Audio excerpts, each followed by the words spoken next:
आज एक गुरुत्वपूर्ण सामाजिक सम्मेलन ओडिशार 5 लाख एवं अवसर प्राप्त 3.5 लाख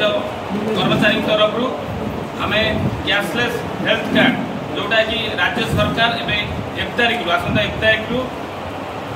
विजु स्वास्थ्य योजना जो चेंज होगी गोपबंधु स्वास्थ्य योजना होती सहित एवं जो आयुष्मान योजना लागू करने जाऊँ आम स्वागत करूँ आम ओडिशा रे रही ओडिशा सरकार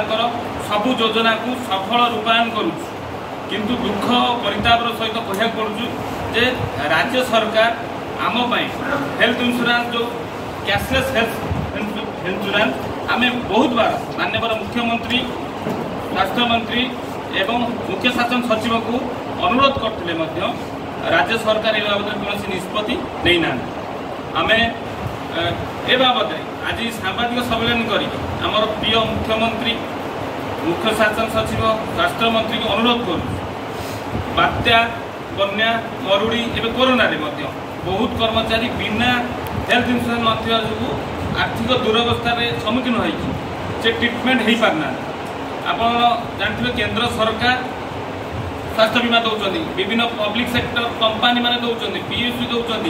आम निगम मानक मिलुवा बेले राज्य सरकार ए बाबद कर्मचारी किसी घोषणा करूना पूर्व सरकार घोषणा निर्वाचन इस्ताहार रखिला जे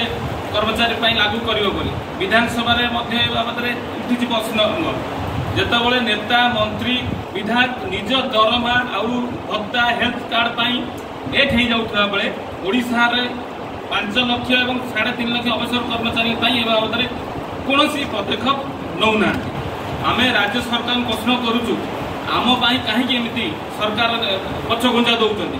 आम जो स्वास्थ्य एवं घोषणा हम ताकू आम पंचायत लेवल पर्यंत सबू योजना दल सहित ए योजना को लोक पाखे पहुँचेबू कार्ड बांटू आम सबू योजना को सफल रूपायन करूँ